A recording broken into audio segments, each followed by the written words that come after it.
Déjenme saludar al doctor Jesús López Almejo, tu profesor de Relaciones Internacionales, que ya llegó para hablar sin censura y para dejar la víbora chillando. Jesús, ¿cómo estás? Te saludo con mucho gusto. Vicente, querido, mucho gusto de estar con ustedes como cada viernes, listos, como dices, para darle al análisis y dejar la víbora chillando. Oye, antes de entrarle a los temas que tenemos ahí en la agenda, ¿cómo ves esta situación? ¿Cómo ves este momento histórico para los medios de comunicación, para los periodistas, para la labor informativa, con un presidente que no se guarda nada y con periodistas que publican lo que quieren porque hay libertad de expresión en México, pero parece que no aguantan cuando les refutan, pues desde Palacio Nacional o el día de hoy desde Tlaxcala en la mañanera? A mí me parece que estamos viviendo tiempos hermosos, tiempos excepcionales, tiempos que se tendrían que aplaudir en términos democráticos, porque efectivamente estamos viendo también las máscaras cayendo de muchos simuladores en activismos de grupos ambientalistas, en activismo de grupos feministas, en activismo de grupos políticos, en activismo de medios de comunicación que supuestamente luchan por la democracia. Bueno, incluso vemos activistas universitarios, activistas que defienden al CIDE o activistas que defienden al INE, dicen una organización ciudadana que le da certeza a las elecciones, pero que vemos que no les, ni por aquí les molesta los sueldos ostentosos que ganan. Y en el tema de los medios de comunicación, Vicente, me parece que son tiempos muy interesantes porque vemos esta lucha de narrativas en la cual se lucha no tanto por la verdad, sino por la posverdad y por cómo la gente recibe la información que cada uno de estos grupos de comunicación emite. Y lo interesante de esto es que ya no solamente es la monopolización de un sector de medios de comunicación que se atribuían la característica de ser los periodistas los únicos calificados para poder hablar de todos los temas, los únicos que tenían acceso a políticos de alto nivel, los únicos que tenían derecho a coberturas de eventos importantes de la presidencia o de alguna secretaría importante en el gabinete. Vemos que ya no es tan fácil que estos medios, cuando nadan de manera sincronizada, puedan tener este impacto y esta capacidad de convencimiento de las masas, porque en realidad la gente está optando en este mundo de la democratización de la información que permiten las redes, está optando por fuentes alternativas de comunicación.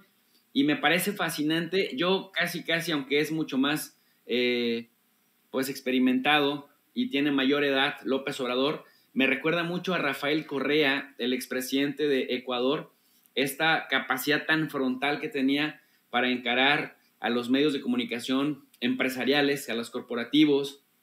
Me fascinaba mucho el cómo cómo los cuestionaba, cómo estos le reviraban diciendo que era atacar la libertad de expresión al descalificarlos, y tú te preguntas, ¿cómo así que en una democracia en donde todos tenemos capacidad para observar, evaluar, analizar y discernir de lo que sus opinólogos, sus columnistas, sus líderes de opinión opinan, pues ¿por qué nuestra opinión tendría que ser una amenaza a la libertad de expresión? ¿Y por qué un presidente al que atacan con calumnias, al que lo difaman una y otra vez, no podría revirar? ¿Por qué no podría regresar ese cuestionamiento? Y lo más importante, Vicente, ellos dicen, nosotros tenemos la misión de controlar al poder político y de mantenerlo a raya. Bueno, si esa es su misión, entonces ellos son actores políticos, y si son actores políticos, entonces claro que se les puede revirar, y me parece que es lo que está haciendo el presidente. Y bueno, esto es fascinante porque genera un interés genuino en la gente que antes se aburría de la política, que antes la gente había esta idea dominante de que la política era solamente para los políticos, y ahora la gente sabe que desde sus propios espacios, desde la decisión de ir a votar o no, desde la decisión de ir a cuidar casilla o no, de participar en una consulta ciudadana o no, es hacer política. Y incluso el hecho de, aunque no leas un periódico, pero escuches un programa de análisis, porque al final de cuentas también está muy sobrevalorado eso de que lee para que te cambie la vida. O sea, la lectura es una herramienta, sin duda alguna, para acercarte al conocimiento, pero ahora hay métodos alternativos para acercarte al conocimiento, y me parece que lo fascinante de las redes sociales bien utilizadas es que justamente acercan a la gente a que se familiarice con los temas que más le importan, y por eso vemos este fenómeno de que la gente ya no se chupa el dedo porque ya no tienen el monopolio de estos medios de comunicación, que mira que lo han intentado bastante en las redes sociales, porque tú sabes que de pronto Televisa o TV Azteca se andan queriendo robar el contenido de la presidencia, por ejemplo, o de otros eventos, y cuando uno, desde los humildes cacahuatitos de nuestros canales, queremos también transmitir algunas cosas, se lo agencian, te andan demandando a través de las redes sociales. ¿Por qué?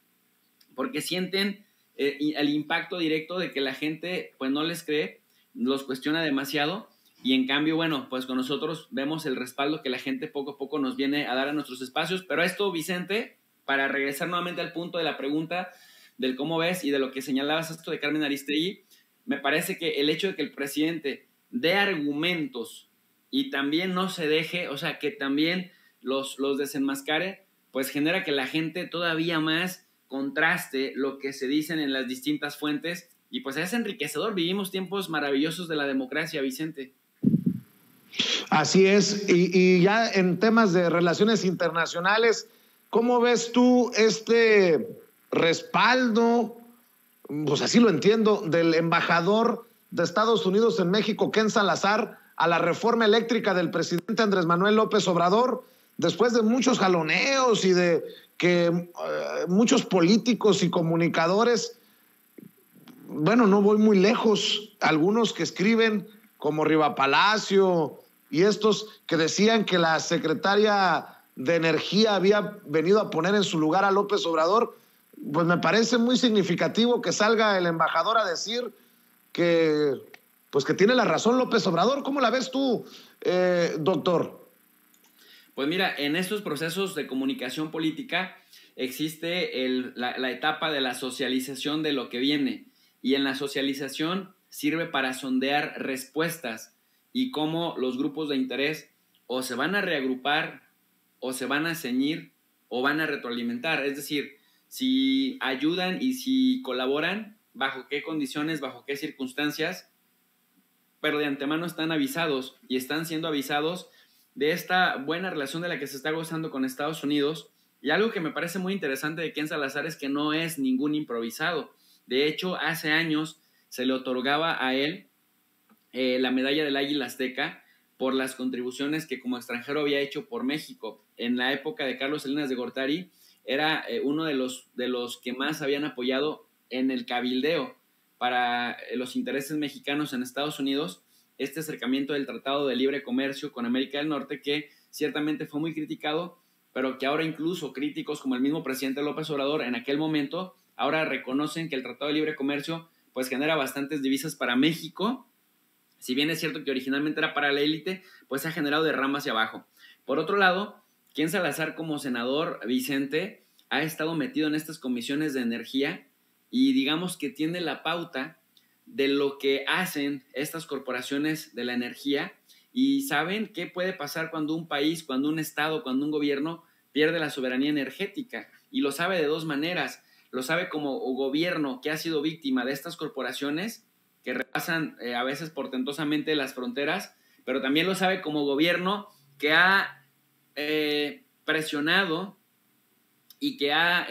manipulado a otros gobiernos para que cedan en favor de sus propias empresas de la nacionalidad estadounidense. Entonces, el hecho de que él diga López Obrador va por buen camino, tiene razón, ya ponderamos, ya evaluamos diferentes escenarios,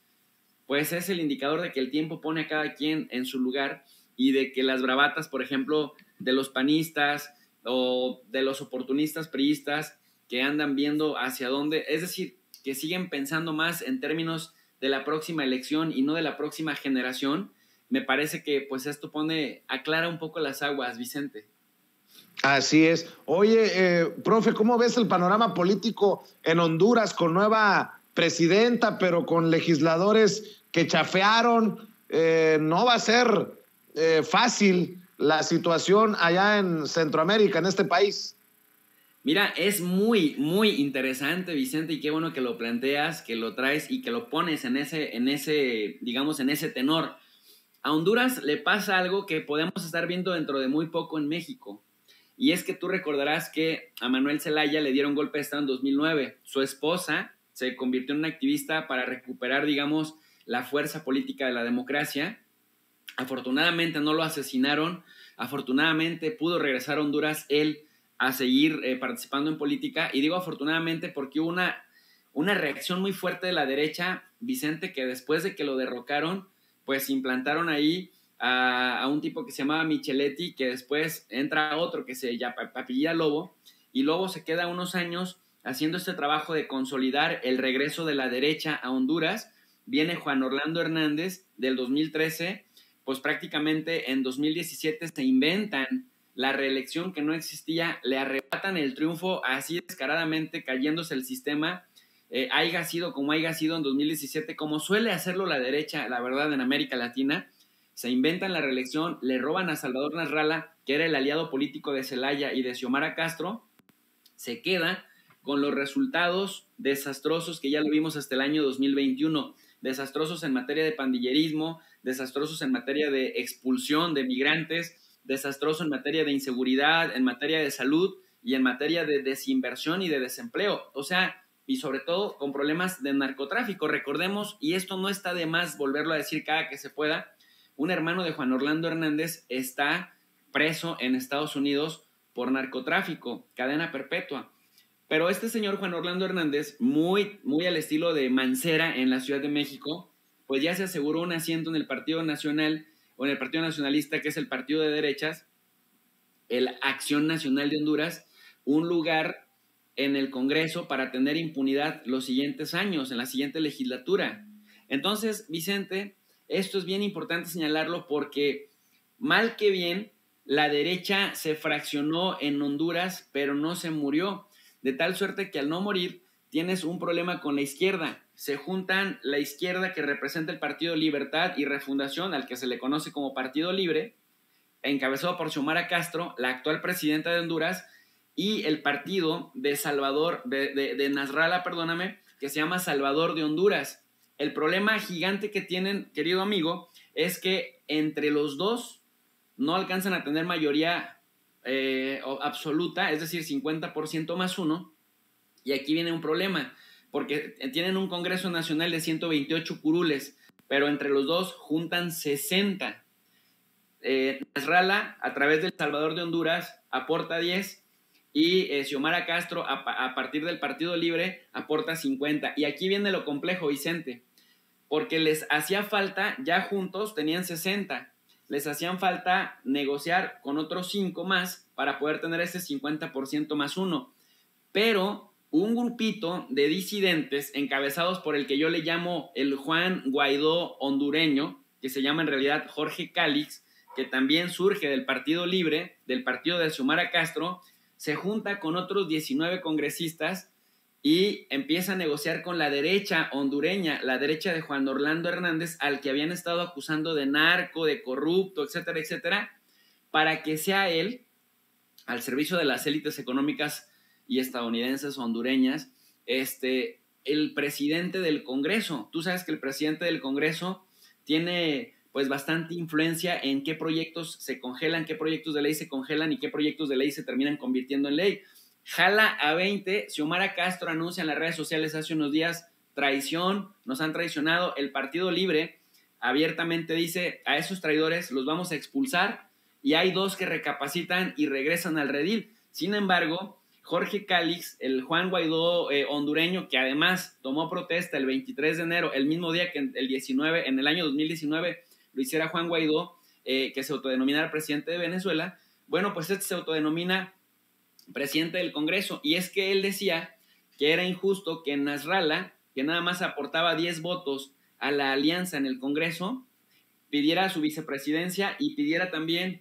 tener uno de su partido, Luis Redondo, como presidente del Congreso Nacional. Entonces, en este momento vemos que hay 2 presidentes del Congreso Nacional. Uno, Jorge Cálix, al que reconoce la oposición y el ex gobierno de Juan Orlando Hernández, pero Jorge Cálix, recuérdese, salió del Partido Libre de Xiomara Castro, y Luis Redondo, que es con el que se había pactado que en caso de que Xiomara Castro ganara, pues el partido iba a votar por él para que fuera miembro del Congreso Nacional. El problema es que se tomaron por la fuerza la tribuna, hubo golpes por todos lados, hubo insultos, o sea, se vivió una verdadera batalla campal, y así en plena batalla campal, al estilo de Felipe Calderón en aquellas épocas del 2006, en diciembre del 2006, tomaron, digamos, el Congreso Nacional, y ahora Jorge Cálix dice, soy el presidente del Congreso Nacional, pero está amarrado con la derecha de Honduras, que prácticamente pues mantuvo el statu quo hasta este momento. Y esto le pone un panorama muy complicado a Xiomara Castro, querido Vicente, porque no sé, si ya de por sí con la oposición tenía bastante complicado el asunto político, pues imagínate con 18 traidores, le va a costar muchísimo más trabajo tener mayorías, y por lo tanto pues va a tener que recurrir a todas las facultades que tenga el Ejecutivo en su poder, pero difícilmente vamos a ver que una ley prospere, porque pues va a tener que ir negociando primero con los traidores de su propio partido, que son 18, con ese presidente que sí reconoce la derecha, pero que no reconoce ella. Mira, a tal grado llegó el conflicto interno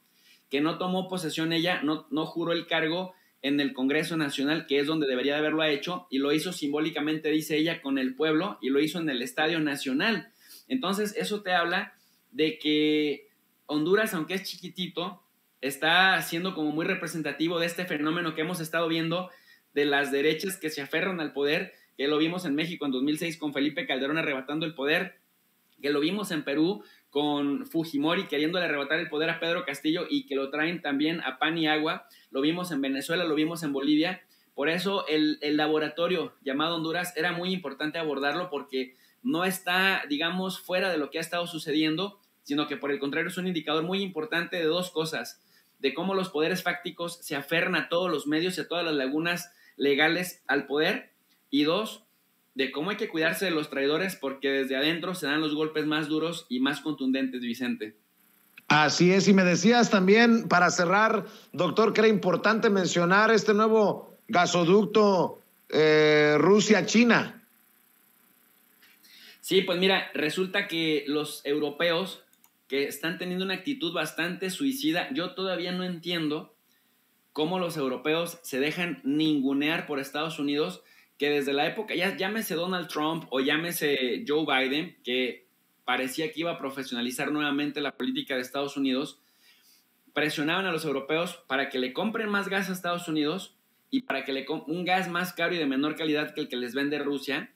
y que empiecen a invertir en defensa por lo menos el 2% de su Producto Interno Bruto, por lo menos los aliados de la Organización del Tratado del Atlántico Norte, la OTAN. Bueno, como no lo hicieron a las buenas, entonces Estados Unidos empieza a crear un conflicto con Rusia en el tema de Ucrania, primero desplazando, digamos, las fronteras de la OTAN a República Checa, a Polonia, a Estonia, Letonia, Lituania, y después, con ese mismo, digamos, afán de que no hay nada tratado por escrito, empezaron a coquetear con Ucrania. En Ucrania pasa algo. En 2014 tú recordarás que hubo un golpe de Estado nuevamente de la derecha, pero que en el caso ucraniano es gente a la que tú podrías considerar, cuando ves su agenda ideológica, es gente neonazi. Y ya vimos los efectos que tuvo la llegada de los nazis al poder en un país. Nada más que diferencia pues de Alemania de los años 40 o de los años 30, pues Ucrania no pinta económicamente en Europa. Sin embargo, esto implica que los neonazis que dieron un golpe de Estado en 2014 recibieron apoyo de Estados Unidos, recibieron arma, recibieron respaldo diplomático, y además empezaron a hacer ataques, bombardeos, así como no lo dice la prensa occidental, en Lugansk y en Donetsk, que es población de mayoría rusa. Eso obligó a que el gobierno ruso entrara, pusiera orden, y entre 2014 y 2022 estamos hablando de unos entre 12,000 y 14,000 muertos, que ha servido de pretexto para desestabilizar la región, para justificar la movilización de militares a la zona, para aumentar las presiones por parte de Estados Unidos a los europeos para que dejen o disminuyan la compra de gas a Rusia. Y entonces, en ese contexto, los europeos se han venido sumando constantemente a las sanciones económicas que cada vez elevan el tono que Estados Unidos le impone a Rusia. ¿Qué sucede con el tema de Ucrania? Que han estado diciendo que Rusia amenaza la paz por movilizar tropas a su propia frontera. Y los europeos dijeron, pues nosotros estamos en esto con Estados Unidos, que por cierto Estados Unidos acaba de recibir al emir de Qatar para que sea Qatar el cuarto proveedor de gas en el mundo, el que empiece a sustituir paulatinamente a Rusia, el gas ruso en Europa. Pero ya Qatar dijo, oye, pues sí somos productores de gas, pero no somos tanto, o sea, no tenemos tanto alcance. Para hacer el cuento corto, Europa en una actitud suicida se jactó de que por mucho gas que tuviera Rusia, si no tenía clientes que le compraran gas, de nada le servía tener la mercancía si no había a quién vendérsela. Y eso en referencia a que le preguntas al secretario general de la OTAN, le preguntas también al canciller de Alemania, el nuevo canciller, a Olaf Scholz, y le preguntas también a Emmanuel Macron si no les daba temor que les cortaran, que Rusia les cerrara la llave de gas, porque recordemos que Europa depende hasta en un 40% de todo su consumo de gas de Rusia. Y ellos decían, pues sí nos da temor, pero no le vamos a permitir a Rusia amenazar la paz mundial y le vamos a dejar de comprar gas si se ponen en ese plan. Al cabo, dice, sin clientes, pues no hay ganancia. Bueno, pues Vladimir Putin, ajedrecista como lo conocemos y consciente de que esto ya viene sirviéndose desde el año 2014, recurre a China, se acerca a Xi Jinping, que también ha estado siendo acosado por Estados Unidos con el Quad, que es esta alianza con Japón, la India y Australia, y con el AUKUS, que es esta alianza con el Reino Unido y con Australia para el tema de Taiwán. China le responde en mayo del 2020 a Putin que sí, que a China le interesa el gas, porque China ha estado tratando de conseguir el gas en Irán y ha estado tratando de conseguir el gas con países de Asia Central, pero necesita un proveedor increíble. Bueno, pues Rusia está avanzando un gasoducto desde Siberia que pasa por Mongolia y que llegaría hasta Pekín o Beijing en términos más castellanos para proveerle 50,000 millones de metros cúbicos al año de gas licuado, de gas natural, y esto generaría que China pueda mantener su crecimiento, pueda mantener su nivel de construcción, de infraestructura, y pueda seguir convirtiéndose en el portento económico que es. Pero esto también desahoga a Vladimir Putin, porque si los europeos ya lo están medio chantajeando o extorsionando, diciéndole que le van a reducir la compra de gas para que también económicamente se las vea difíciles, pues ya tiene sustituto, de tal suerte que ahora quien sale perdiendo con esta mega movida serían los europeos. Y nada más para cerrar, Vicente, se estima que para el 2024 esto ya empiece a construirse, que para el 2027 esto se inaugure, y aquí viene la reflexión. Para ese tiempo ya no va a estar Joe Biden en Estados Unidos, para ese tiempo ya no van a estar algunos de los actuales presidentes o primeros ministros de Europa, pero quienes sí van a seguir en el poder de sus respectivos países son Xi Jinping y Vladimir Putin, de tal suerte que esta partida en el mediano y el largo plazo, que se escuche y que se escuche fuerte desde Sin Censura, la tienen ganada China y Rusia, y por más intentos y más despropósitos por desestabilizar la región, prácticamente ya los están poniendo bajo control, Vicente. Pues qué interesante siempre escuchar sobre estos temas que manejas a la perfección, profe, y bueno, pues yo siempre te pido que mantengamos a la audiencia de Sin Censura informada desde tus trincheras, y que la audiencia también pague con amor. Amor con amor se paga, y que se sigan suscribiendo a tu canal de YouTube y que te sigan en redes sociales, profe. Muchas gracias, querido Vicente. Sobre todo algo que van a encontrar aquí en Sin Censura y que difícilmente lo encuentran en otros canales es honestidad intelectual y una colaboración, una sinergia muy bonita y muy interesante que ha sido logrando Vicente, porque es una colaboración trans multidisciplinaria para analizar los temas desde diferentes áreas y desde diferentes ángulos, que eso también lo tienen muy pocos canales. Me consta que en Sin Censura, para hablar de política nacional, pues traes a diputados, traes a senadores, para hablar de relaciones internacionales, traes a geopolitólogos, no traes a gente improvisada, y esto siempre se agradece, porque cuando uno quiere entender con honestidad intelectual qué sucede en otros lugares del mundo, en otras latitudes o en la propia, pues Sin Censura sin duda alguna es un referente. Por más que te ladren los perros, Vicente, esto es una referencia sin duda alguna, y yo invito a la gente que está interesada en los temas de relaciones internacionales, en política internacional y geopolítica, a visitar el canal de Tu Profe de RI. Tu Profe de RI, RI significa Relaciones Internacionales, y tarde a tarde y noche a noche, tanto en el Club de los Desvelados como en las tardeadas de análisis de las relaciones internacionales, abordamos lo que está pasando en el mundo y cómo eso que está pasando en el mundo nos afecta cotidianamente. El canal es Tu Profe de RI, y pues ahí los invitamos, y agradecido siempre con Vicente que nos abre este espacio para darnos a conocer. Te mando un abrazo, profe, estamos al pendiente, que pases excelente fin de semana. Igualmente, querido Vicente, feliz día. Gracias, el doctor Jesús López Almejo, Tu Profe de RI, aquí en Sin Censura. Estamos contra el reloj.